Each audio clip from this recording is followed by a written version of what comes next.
Hi guys, welcome to my channel. Today I will be reviewing Urban Decay's Ultraviolet palette. First I will swatch them for you, then I will talk about the quality and performance, pigmentation, longevity, blendability, creasing, fallout, etc. I will also compare it to other palettes or shades that I have, and then I will give you my recommendation. Let's get into the swatches. And I am cleaning my fingers between the swatches so they don't get mixed up.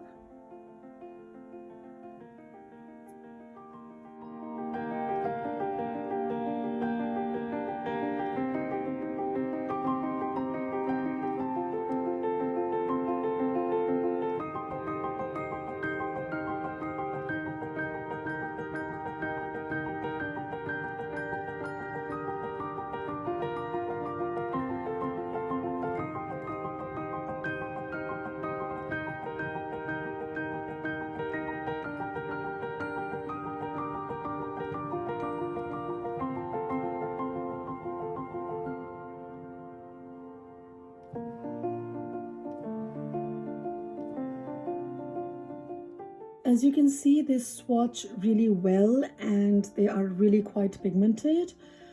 But to be honest, on the lids, they do require a lot of work. I have tried using them with and without primers. They definitely last a lot longer with primer. They blend just about okay. I have other palettes from Urban Decay. I do feel that the quality is not quite as good as the other palettes I have. Now, I don't know whether it's because of the colors here. I do understand that purple is a bit difficult color to formulate, so I don't know if it has anything to do with that. But I also see some of these neutral shades here that don't last very long. I mean, they blend really well, so there is no problem with the neutral shades. They are super blendable, they're easy to apply, but it's just that they don't last as long. The fallout, I would say, is okay. It's not too much, it's not completely absent, but it is a little bit more than other Urban Decay palettes that I have. So this one has only 3 matte shades. It's this one and this and this. This is a matte shade, this is matte, and then this is matte, this lavender shade. Rest all have a bit of satin finish to it, and there are 3 that have a lot more I would say slight bit of shimmer and sparkle, not too big, not too much. So let's move on to comparisons now. In terms of the quality, I do feel that the original Naked quality is much better. There is a lot less fallout. The shades are way more blendable and just overall much better quality. I've had this palette now for maybe 2 years and I've really had no issues with it. It blends really well, and this is the palette after which I became a big fan of Urban Decay, and I thought that their quality is really amazing. I also have the Naked 3 here with me. Again, really great palette. I find some of the neutral shades here to be quite similar to the shades here, especially the shade Mind Slip and Dazed. I find them to be quite similar to Limit and Trick over here. So let me swatch them for you. This is Mind Slip, Dazed.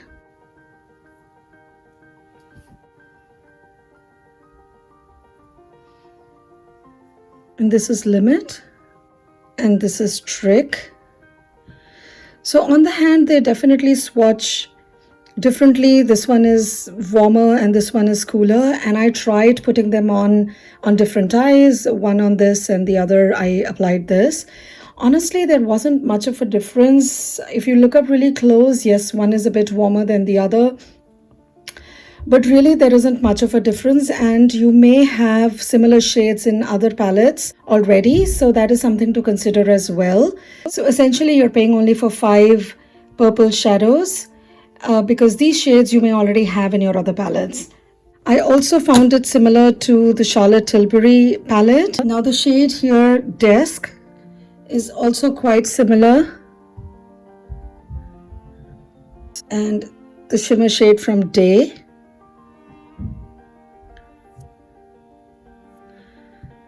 So yeah, while on the hand they swatch very differently from each other, but on the eye not that much of a difference. If you have the Pillow Talk Instant palette or if you have the Darling palette, you can easily get quite similar looks from this one. So again, you are paying for just 5 purple shades, so that is something to think about as well. I do have another Bobbi Brown palette which is also in the similar color story, and I loved the purples here. They are really beautiful, very pigmented, and then there is this beautiful matte purple here which is really amazing. This is a matte shade, and then the black here is also matte. So I think this is a very well thought out purple palette. And the purple here are right in between a pinky purple or a violetish purple. This is just a very different shade of purple. This palette definitely is more versatile. You do have the more violet purple here with this bluish purple shade. And then you also have more pinky purples if you want to get a pinky purple look. So essentially, I get 3 basic looks from here. One, of course, is the neutral look, and the others are the pinky purple and then the bluish purple, and then the rest are a variation of each. Now this, I use it as an all over lid shade. I also use it as an inner corner pop-up shade, and this is a very versatile color and I absolutely love it. I also wear it just on its own, and again, these swatch beautifully on the arm, but I don't know if it's the thing with my eyes or what. They do require a lot of work. The intensity with which they are swatching here on the arm, it's completely non-existent on the eyes, I'll be very honest. And the brush here is just about okay. I feel that the quality of this brush is not as good. At first I thought that this brush was a lot better than the previous brushes that they had. Previous brushes were a lot flatter on both ends. This was a pretty good brush and I used to use it and it worked really well. This brush, I find it doesn't work. It doesn't pick up enough pigment, and I mean, I try to use this digital shade on this one, it just doesn't show up. And again, it's strange because sometimes it does, sometimes it doesn't. So I don't know if it's me, maybe I run out of patience when I use these and I try to do it quickly. So that's something to keep in mind as well. And if you have other brushes, you can use them, but I found that the best way to apply these were with my fingers, especially the shimmer shades, because with the brushes they just don't show up. Do I think you need to go and grab this one?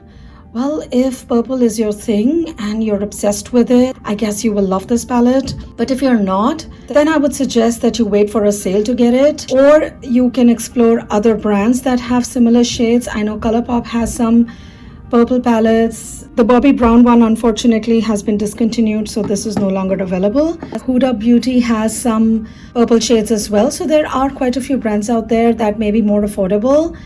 Overall, my thoughts are that this palette does not have the quality that the other Naked palettes have.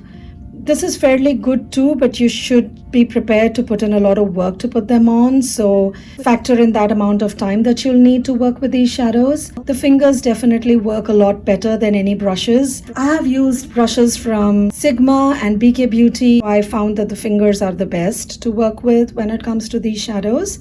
At almost $50 for a palette, I don't think you should run out and buy this. If you really like it, wait for it to go on sale.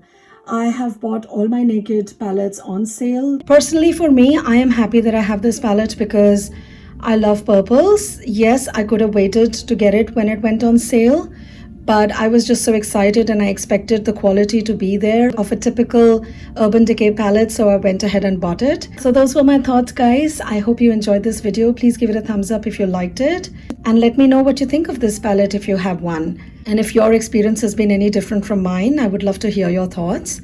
Thank you so much for watching. Bye-bye.